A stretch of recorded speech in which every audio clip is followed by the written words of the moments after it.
Good morning, everybody. Thank you for joining us today for this edition of Max Minutes. I'm Amy Lancaster King, Executive Director for WorkSource Atlanta and Chair of Max.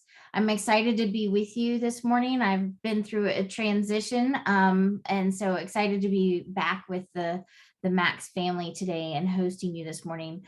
I just want to say special thanks to our anchor investors. Without them and without our members, we wouldn't be able to do what we're doing and providing you this quality content. So thank you to our anchor investors for your support of Max. So today we've got Dr. Colleen Kraft. She is the Associate Professor and Associate Chief Medical Officer for Emory University. I really don't think that title qualifies all of the things that you bring to the table in the discussion this morning, Dr. Kraft. I was reading over your bio. She's got extensive experience in infectious disease and was on the team that actually helped when Ebola came here, and the Emory team worked on that. So she brings a significant amount of knowledge and context around our discussion today. So with that, I will kick it off and stop sharing my screen and let Dr. Kraft give us some opening remarks to just kind of level set for us where we're at, and then we'll jump into Q&A. If you'd like to ask questions, please feel free to use the chat box or the Q&A function, and looking forward to a lively discussion today. Great, thank you so much.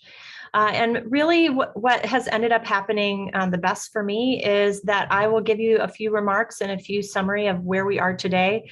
I no longer even prepare PowerPoints any longer because things change about every 12 hours.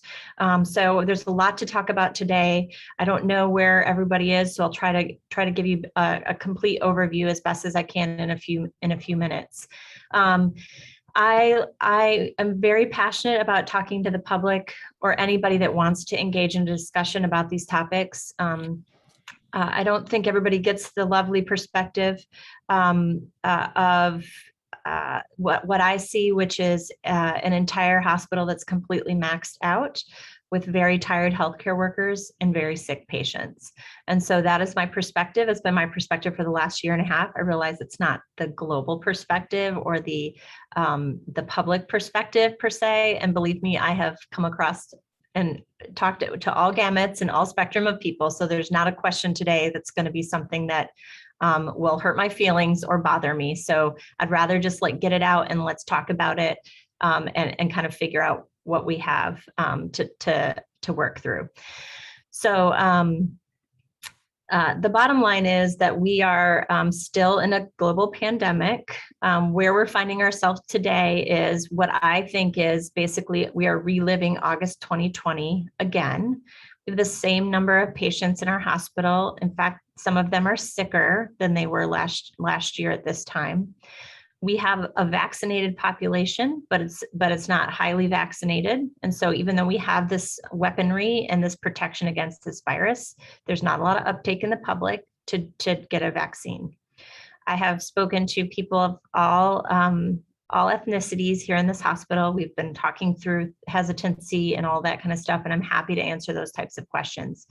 But we have in front of us a bucket, which I consider is the vaccine, bucket of water in the middle of a forest fire, and a lot of us aren't taking it and using it. So this is going to continue to ravage our country clearly. And it's one of the things that, as time goes on, even though we may not have a shortage of personal protective equipment in the hospital, we're going to have a shortage of people. I myself, today on Friday, whatever date is August 20th, I am exhausted. I'm tired of the constant threat of people leaving our hospital, of being very tightly staffed for 18 months straight. It is extremely tiring. So I don't know how to motivate people who don't get to see all the wonderful things I get to see to actually just be a part of the solution, which is wear a mask and get the vaccine and social distance. The Delta variant, I guess I'll kind of answer one of the questions that was already given me. The Delta variant is a mutation. So RNA viruses, and I usually have sort of my little stuffed COVID, but I forgot him this morning. So RNA viruses are sloppy when they get into the host cell and they use the cell machinery to make copies of themselves. they mess up. They're super sloppy, like my 15-year-old this week in his handwriting. So they're sloppy editors, and what comes out can sometimes be variants that can't exist. But every once in a while, if you think about that, every time it's going to change something about itself because it's sloppy editing, when it's using the cell machinery to replicate itself, you may get something that's worse than the original or more transmissible.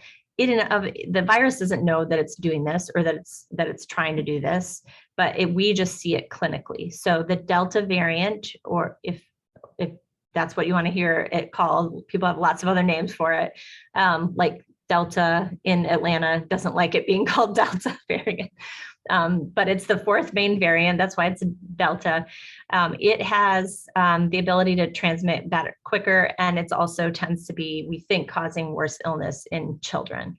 And so we're just dealing with something that can overcome the vaccine, although most of those people aren't in hospital, and can transmit quicker and make you sicker. So that's where we are currently.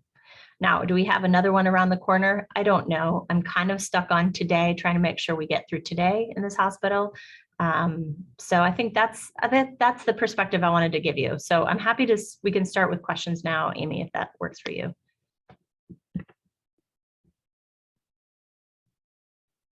I think you're muted. Yes, I am. Thank you. I know you're neck deep, if not up to your eyeballs in it, but step back, just given your perspective of Ebola, and kind of give us some context around what this is relative to that, and relative to, smallpox and those types of things, just on a bigger scale. Like this is, I feel like there is, to your point, there are resources that we have available to us that aren't being utilized as much as they could be, but it just seems like there needs to be some context as how does this correlate to Ebola or smallpox, or like they've said, the chickenpox, but granted, chickenpox doesn't send you to the hospital, those types of things. Like, can you give us just help us navigate? I feel like the compass is spinning. Yes. So if chickenpox, so one of the other issues I think that, sorry, I'm changing some things around for after this meeting. One of the things to be concerned about, I think, with if it spread like chickenpox, which we think the Delta variant is getting closer to spreading as quickly as chickenpox, is we would have even more deaths and crisis. And I would like to think that would then finally change people's behavior. But after the last year, I'm really struggling to know what it would take to have going through this population to make us truly worried and kind of come together as a country and just work on stopping transmission. Because right now it's all this, back and forth. So I think that it's good that it's not as bad as smallpox. It's good that it's not as bad as Ebola, because if it could transmit this rapidly and it have the lethality of smallpox or Ebola, we would feel like we were in the plague days, before there were antibiotics and understanding of transmission of disease. So this is something that's completely preventable by transmission and completely preventable to have serious illness. And that's actually quite a task that our modern medicine has allowed us to be in. So the fact that we could sequence the virus within weeks of discovering that it was transmitting, the fact that we could have tests for it within a couple months, the fact that we could have a vaccine with it, which I understand is some people's hesitancy, within 6 to 8 months, all that is really showing us that modern medicine can actually help us get through a global pandemic. So it's kind of exciting to watch some of that, but then it's not exciting for me, who's somebody that has been thinking about pandemic preparedness since Ebola came to our hospital here at Emory Hospital, and thinking the thing I didn't think to prepare people for, or the thing I didn't know was going to be the crux of the issue, is that people wouldn't believe public health messaging, or people wouldn't trust it. That's not something that entered into my thought pattern. So I think we have a real crisis of information and trust. And I'm not actually sure. I've been I think about it all the time, not really sure how to sort of fix that. So that's way down the line from your question, Amy, but. No, I've been thinking about that too, that the part of the reason we're in this situation is a lack of trust of public institutions right now. And whether it be the health, the, not to name institutions, but just a lack of public trust in general. So I completely agree with that. I want to touch back on what you mentioned about the variants, like, okay, because that was interesting to me, because in my mind, I was just thinking it was evil and was trying to be survival of the fittest, like this Darwinian concept applied to the COVID, but it's really just that it's trying to replicate itself to increase the infection, but you're saying it's a sloppy editor. And I love that analogy. Is it wrong? Like, it seems like no matter what the variants are that it creates, that the tools to combat it aren't necessarily going to change that much. Like, it would still be vaccinations and a mask. Is that accurate to think that way? Yeah, it's accurate to think that way. That is exactly how we need to keep protecting ourselves. So the weapons and the armamentarium that we have had for the last 18 months, still there. We can still use them. And I'm actually looking at some of these questions in the chat and the Q&A. But yeah, so it's not out to get us. It's just that we have introduced a completely new virus into the human population, and guess what? It spreads like wildfire. So the reason that chickenpox, for instance, doesn't spread like wildfire is because we vaccinate people against it. However, also even before that, like, during my formative years when there wasn't a vaccine, there's a lot of people in the world that had gotten it over time, right? So we had a fairly immune population just from natural infection. So in this case, we have no immunity. No one has any immunity to this coronavirus. And so it's going to spread everywhere because, even influenza, which we should get kind of gripey that our flu vaccines some year aren't better than 30%. Like, that's pretty garbagey for a vaccine, but they're really good at protecting against severe illness. Well, the reason that we're not all dying, by the way, people do die of flu every year, except last year when we really didn't have flu because everybody was wearing masks. We also have like sort of immunity over time. So I've gotten probably 20 flu vaccines, right, in the last 20 years because I'm a healthcare worker and it's mandatory.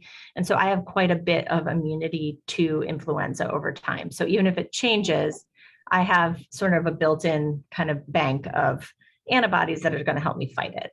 So that's interesting in that you build up, even though it may not have protected you perfectly this one flu season, it could actually help build up your immunity for future flu seasons. Is that what you're saying? Yes, exactly. And so that's what we are hoping. Like, so if we could have stopped transmission of COVID and not let it get to the Delta variant stage, we could have, we would have had built up immunity sooner. That makes sense. All right, sorry, I'm distracted now by Rob LeBeau's question, if I can take it, because it is a one.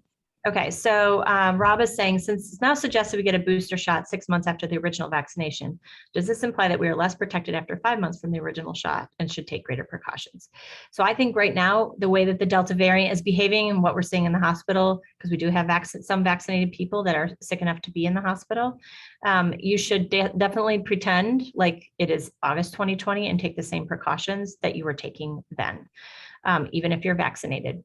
I'm going to tell you, Rob, I think this is a very savvy question in that we don't know that it actually acts like a booster yet. And so this whole concept, I think we're sort of introducing early, but I have not seen the data, or we haven't seen the data publicly about the fact that this is a booster and it's going to help.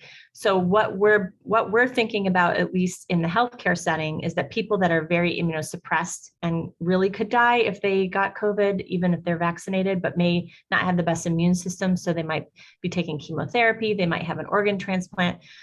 Those individuals, we're calling it really a third dose. Like, it is kind of a booster, but we're really saying they probably just need another dose just to make sure that they've stimulated their immune system enough that it'll recognize COVID if it should occur. Now, we don't know yet what our immunity wanes. So I got my second shot January 9th, 2020. 21.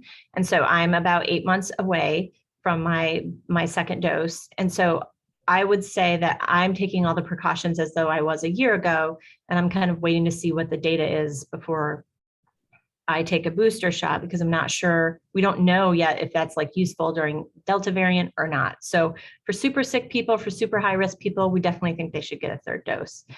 But I'm not sure that we know enough to say we should start giving a booster to the whole population. But I think that the reason we're having this discussion is by the time we get that data, then maybe the population will have kind of gone through their grief, anger, denial cycle and maybe be into acceptance of a third dose or booster. Melvin Everson asked about, will there be a call for a second booster shot? Are you meaning like a booster shot after this booster shot? I certainly think that if we're going to continue the cycle of no masking, transmitting the virus, it's possible that this is going to be with us for a long time. My hope was that it could get through the population, that we could be vaccinated, stop transmission and move on. But I think that this is going to become an endemic virus, meaning we're going to see these mutations. It's going to surge, hopefully not as bad as it is right now, but I can't imagine that it's going to be a lot better in the short term, given that our behaviors really haven't changed. So Dr. Kraft, you mentioned earlier about the hospital being at capacity and how that kind of impacts. Can you give us just some context around that? And then we'll get to Kimberly's question from TCSG. Yes, so the impact like on the public, on the healthcare workers locally, so we're at capacity. What does that actually mean? I know that ICUs are getting filled up with COVID patients. So that means if you have a heart attack or a stroke, that there may not be a space for you. Or if heaven forbid, you're not in a city like we are, that if you're in a place where there's not as many hospital beds all the way around, you'd have to go 4 hours away and that type of thing. Just give us some, like, what does that mean for me individually? How do I have to, other than masking, like how, it could be your healthcare is in jeopardy, not just as it pertains to COVID, because the hospitals are at capacity. Absolutely. So this is where we talk about things being a crisis within a crisis. So you're not going to get as good a care and as rapid care for other healthcare issues if our hospital's completely full with COVID. And interestingly, because people didn't do that so much during the last year, our hospital's actually full of a lot of people kind of catching up on getting their surgeries for their cancer, on getting their surgeries for their heart that they may have waited 6 months longer than they had planned to wait. And so now we're at this crux of, we have a lot of things we're catching up on. We still have a lot of sick people just in general who may be a little bit sicker because they waited. And now we have 79 COVID patients in addition to those patients. So today we are at a peak census on a Friday, which is not our typical. So we're going to go into a weekend, which is often staffed less than a weekday, because we don't plan on having that many people because of surgeries and other procedural things that we let them out of the hospital by the end of the week.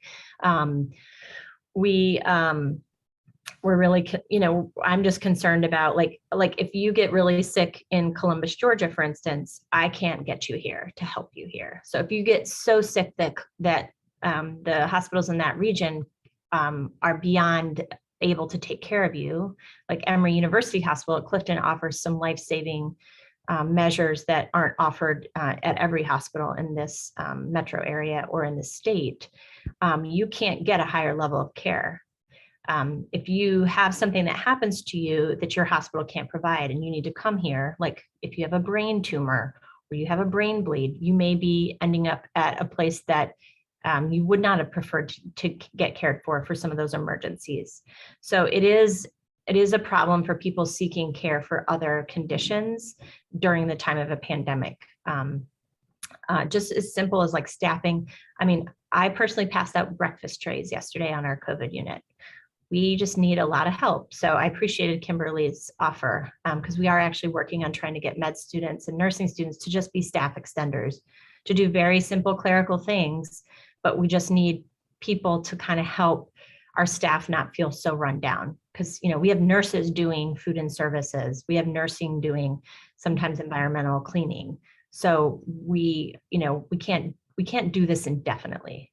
And I don't think we should, I guess. I suppose, I mean, with the grit and the resilience I see around here is always very impressive, but there's only so far you can push your sort of brain and body before it just needs to take a break. It's not meant to be a permanent state, right? It's not, yeah, it's not meant to be a permanent state of being frantic, which is how I perceive it most days, at least currently in the surge. Now, earlier in the summer, or that May, June area, it was feeling like we might be able to return to normal lives. The percentage positive we were getting was less than 1%. It was very,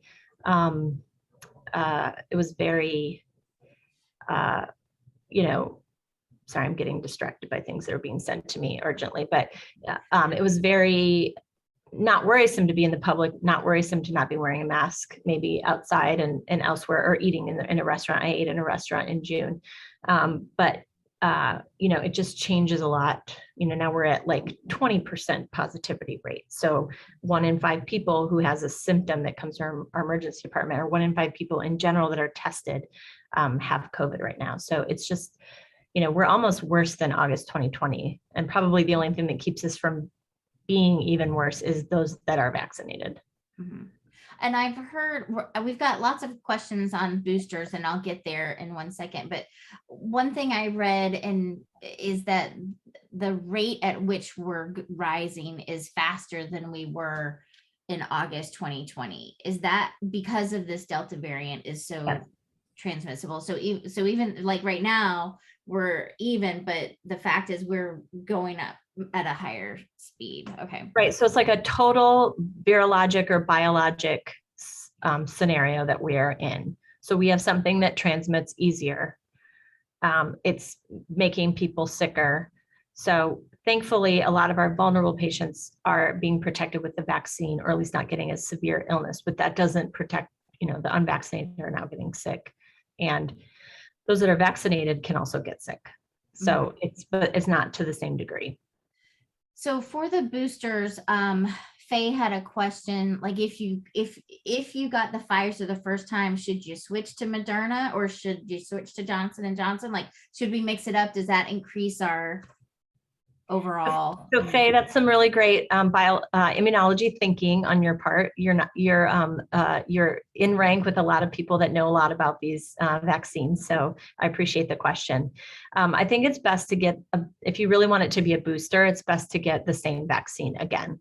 So to get a 3rd dose of the Pfizer, or a 3rd dose of the Moderna, or a 2nd dose of Johnson & Johnson. We're not sure, it's not been studied well, as you might imagine. We've been really focusing on vaccine series for each vaccine, but it's not been studied that you getting a Moderna after getting a Johnson & Johnson, or you getting a Moderna after you get Pfizer changes. Now, I will say the Johnson & Johnson to an mRNA vaccine might be different, because I think the Johnson & Johnson mechanism is different than Moderna and Pfizer. But in my mind, the Moderna and Pfizer, while they're about the same, there's not a reason to mix them. It's not going to do something different. And you want to make sure that your immune system's getting sort of primed in the same way that it was primed the first 2 times. So stick with the same vaccine series is the current recommendation. So I want to pivot and kind of go to just operationally. So we're a lot of workforce entities, and that means we're providing direct services to individuals. And a lot of those individuals don't necessarily have access to internet or Wi-Fi. So it's not like you can do it all on Zoom or do everything virtually. And the quality is going to be diminished if you're not able to help them in person, right? So what steps can we take in this kind of, like you say, it changes hour by hour. And I'm struggled just with my own staff, like, okay, our building's not open to the public, but we still need to work together as a team, but not too much, but just in this kind of care space of where the ideal is providing in-person direct services. How, other than, masks and vaccines, like, is it safe to do that? What do we need to keep in mind? And I know that would just be for this 12 hours, right? Yeah, no, it can change. So in the hospital, we have never stopped wearing masks, and we've, never stopped sort of our precautions. So I think you have to really put yourself back in the mindset of August 2020. So is the benefit of being together as a group more like kind of outweigh the potential risk of transmission? So I work really in depthly with, actually went into my kid's school today. It was like the second time in 2 years that I'd been in there. You might argue, well, should they even be in school if the Delta is more transmissible? But that school had 0 transmissions last year because they had 100% compliance of mask wearing. 100% of the teachers are vaccinated. Not that many of the middle schoolers are vaccinated, but they're getting there. And so I think masks, social distancing, the kids eat outside, even if it's raining. And so they've really done a lot of precautions to minimize transmission. And so we value in-person school for our kids. And so we want them to be there, but we're also taking all the necessary precautions. There were teachers that didn't want to wear a mask. That was not an option. There were family members that said this is harmful to children. But a COVID infection is more harmful to children at this point right now with the Delta variant than wearing a mask inside with their friends. So doing some of those risk benefit, I mean, I got really specific to sort of let you know that it's hard to generalize that recommendation, Amy, but I think that that's really where you have to go is like, if you need to interact with the public, is it critical that you interact with the public? Yes, if you're a business, right? Really just take precautions for your employee. I promise you, you do not want the attrition problem we have here in the hospital in your business. You don't need your employees going home sick and being home for 10 days.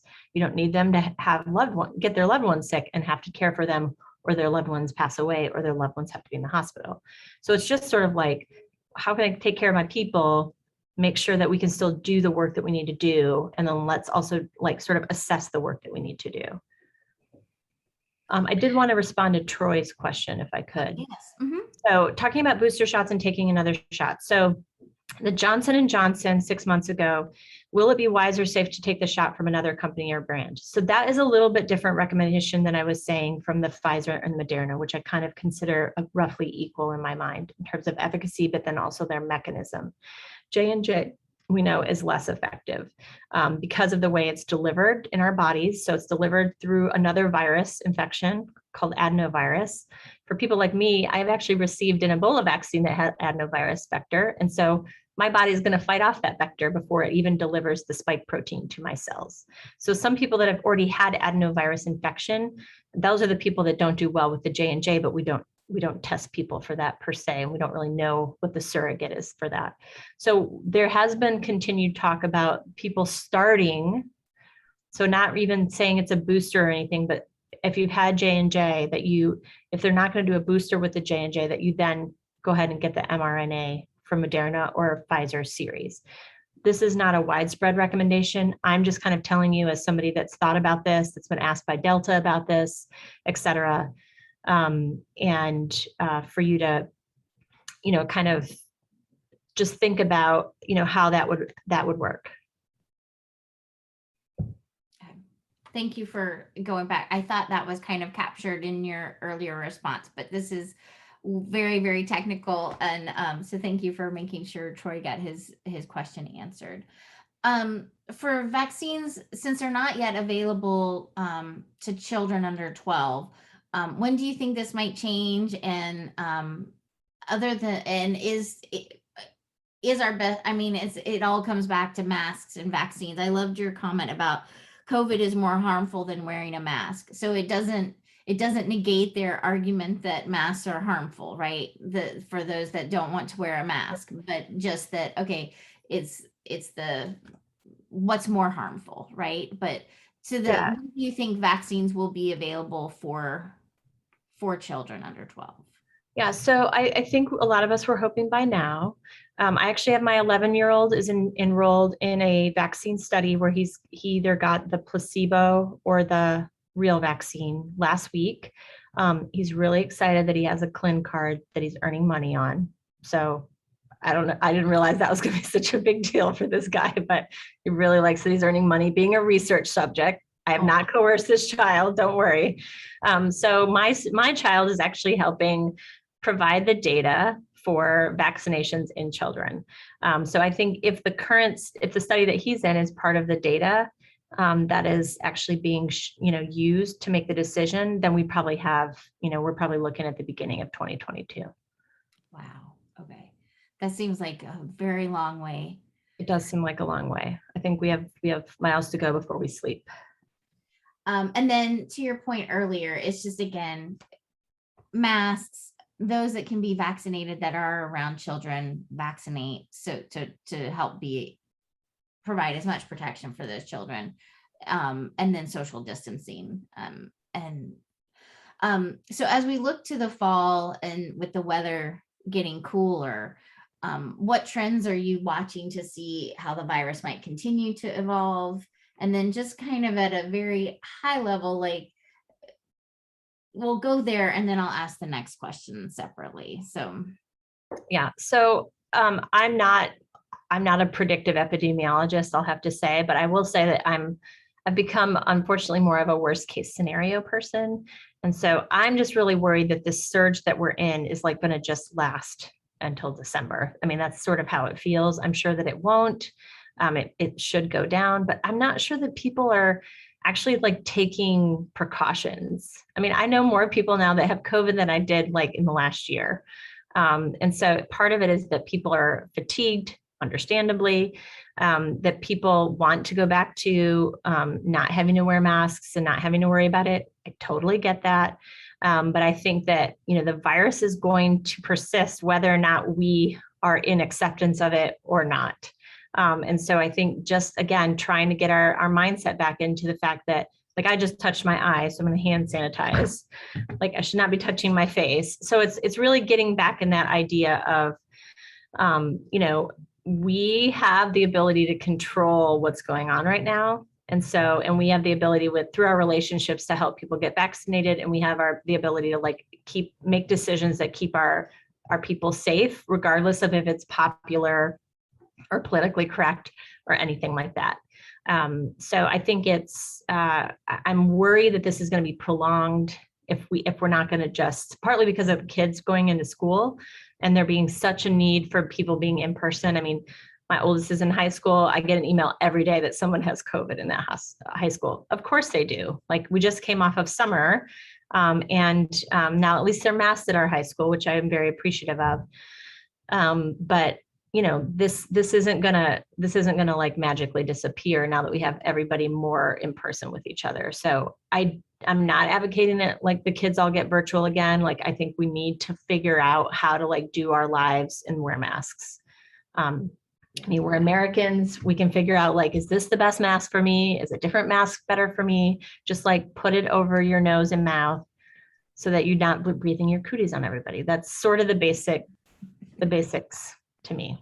So to the mask question, are those cloth masks, if they're worn properly, as effective as and that you can reuse them, washing them and stuff like that?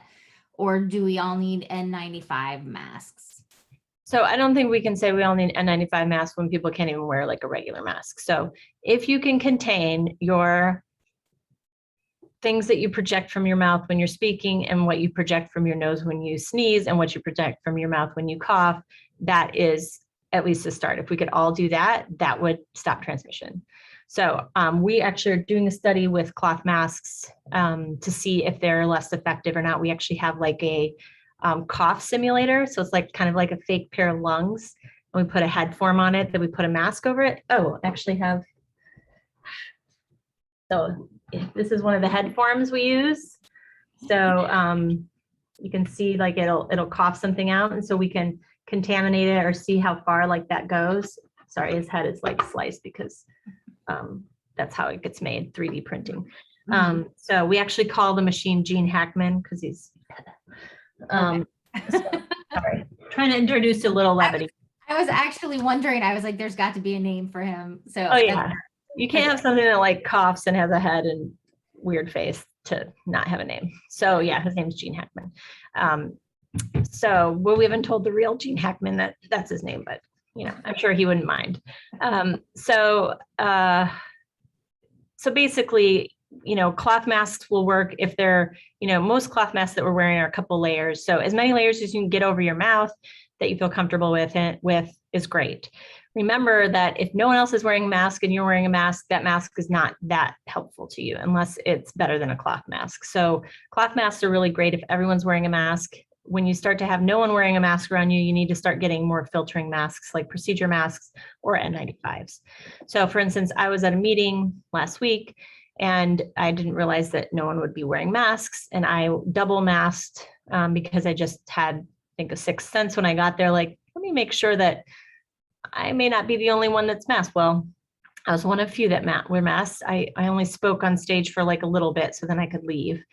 But I purposely said I wasn't taking my masks off because no one else was masked and I didn't feel comfortable. Now, was it going to completely protect me? No, but I was spaced from people and I was wearing 2 masks. So I think that, it's important to protect yourself as much as you can, but wearing N95s is really not feasible. Back to your original question.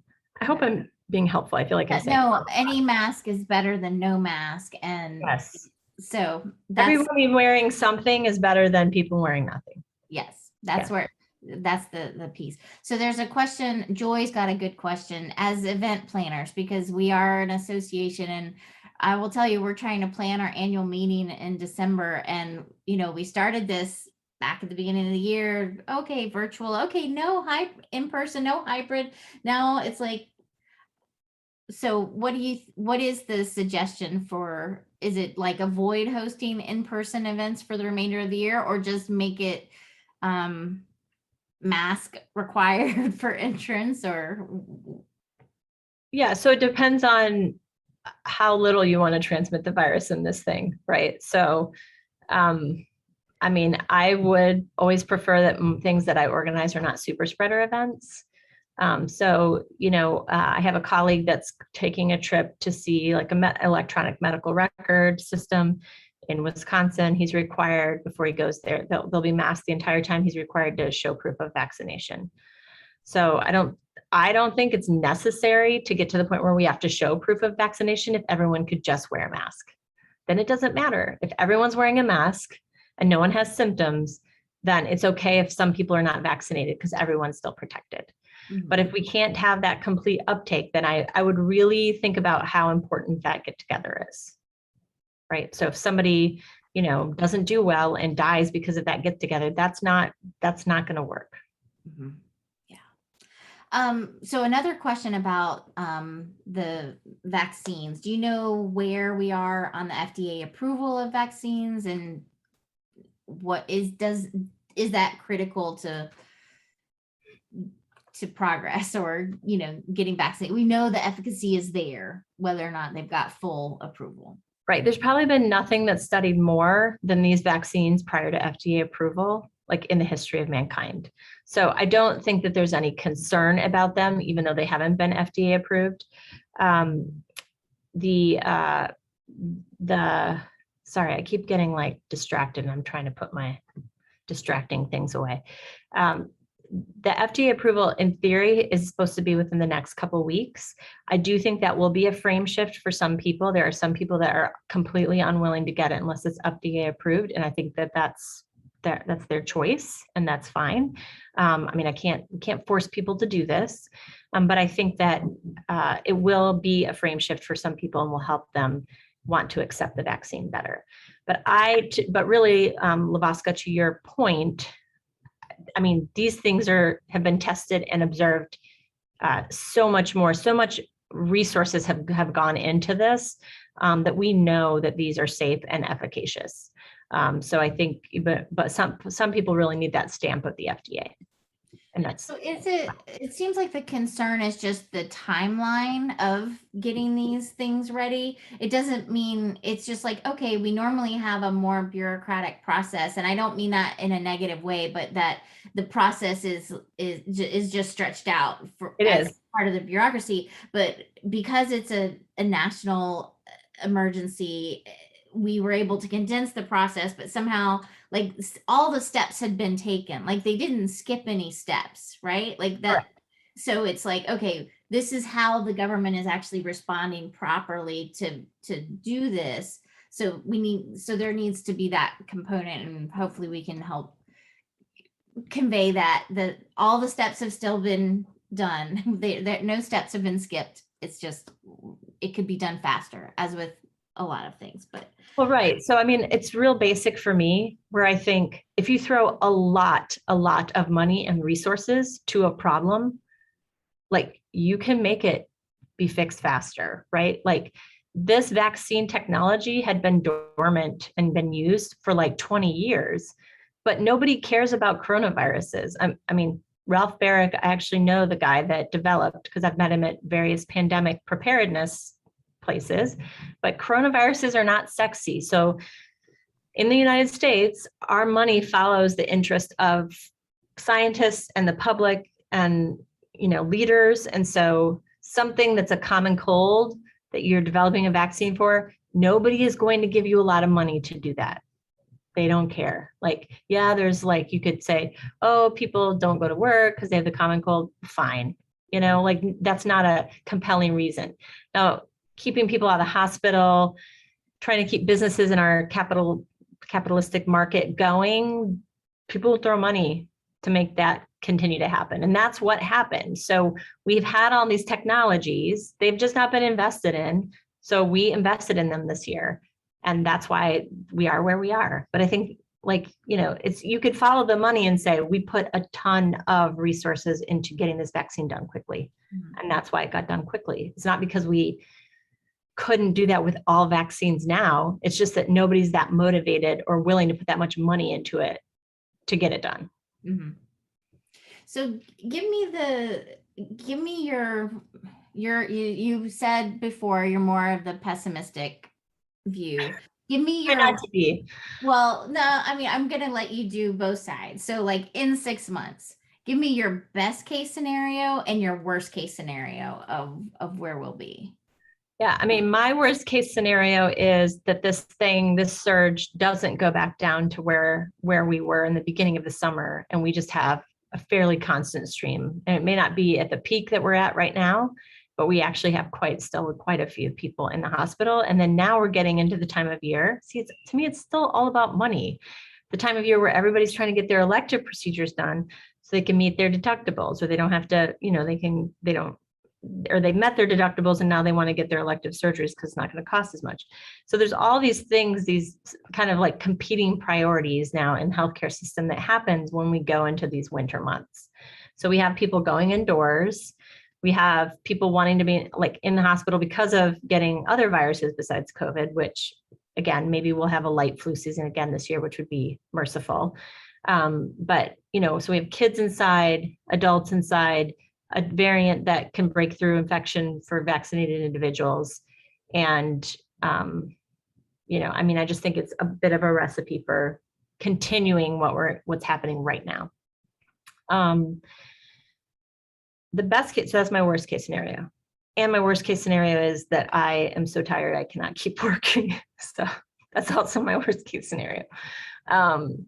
So my husband and I were talking about retirement, and he's like, I think you maybe 68 is when you retire. And I'm like, how about next year? Can we accelerate that about 20 years? So the best case scenario is that, we can get kids vaccinated, that there's uptake into vaccination with kids, that the FDA approves this soon, that people really go back to how they were last. Well, actually, we shouldn't go back to how we were last Christmas because it was a terrible surge. But we figure out how to do all our holidays and our inside stuff safely. We take it seriously. We cut down on transmission. We get more people vaccinated, and then we can arrest this thing maybe by January of 2022. That would be my best case scenario, which is kind of nice to think about. So thanks for the question.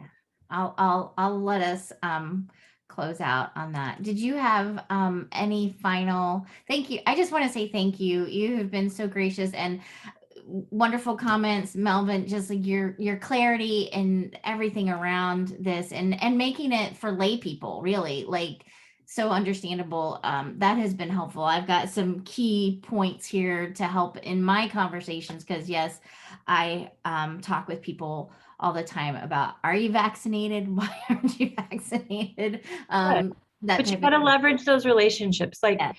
nobody wants the blanket email, right? Nobody wants the blanket message. But, there are two people last week. These are the kind of things that keep me going. There are two individuals last week who I've been talking to for 6 months about getting the vaccine. And guess what? They both came up to me and said, Dr. Kraft, I got the vaccine this week. And they did fine with it. Mhm. And they're happy. Yeah. But they wanted to tell me that our relation, and I wasn't mean. I mean, sometimes I like to tease them and give them a hard time, but there is, it takes people different amounts of time, but people that are willing to listen and think about it and willing to think about I mean, the other thing we didn't talk about today is sources of truth. So when we talk about clear and precise messaging, people need to go to sources of truth. You can find, unfortunately, every wackadoodle idea that's out there to support your wackadoodle idea. Like, I'm related now to people by marriage that are anti-vaccine and anti-mask, and they can find a million things to justify it, and it's all garbage. So, but I can't fix that.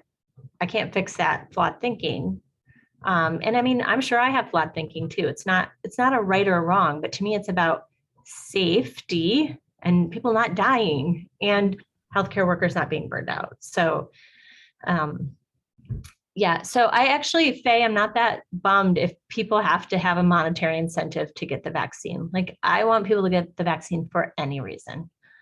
I mean, my little 11-year-old got in a research study because he wanted $100. So, I mean, that sounds terrible, Yeah, but there was a news article out of Virginia where they did the lottery, and they actually showed what they paid on the lottery saved them like 60 times in healthcare bills because those people got the vaccine. So it is, yes, that anything we can do to help get people vaccinated and encourage that. But thank you so much this morning. I know you are so busy, and we are so grateful for you taking the time to speak with us today. And best of luck, lots of energy, and pray the numbers go down, and pray your yes. staff holds on and Yep. get the break. So, but thank you so much for taking the time to be with us today. Thank you. And everybody else hang in there as well. Yes.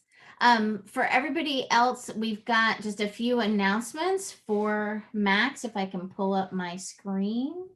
Give me 1 second here.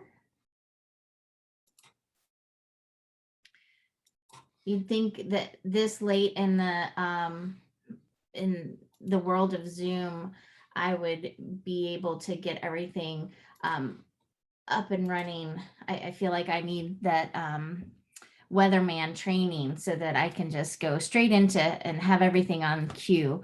But we've got coming up on the 25th. So next week is our Max Academy, a look at youth apprenticeships and youth work experiences. So if you haven't signed up for that, please do. And then we've got our next Max Minutes should be, we're not going to do the Friday before the holiday, but it should be that next Friday.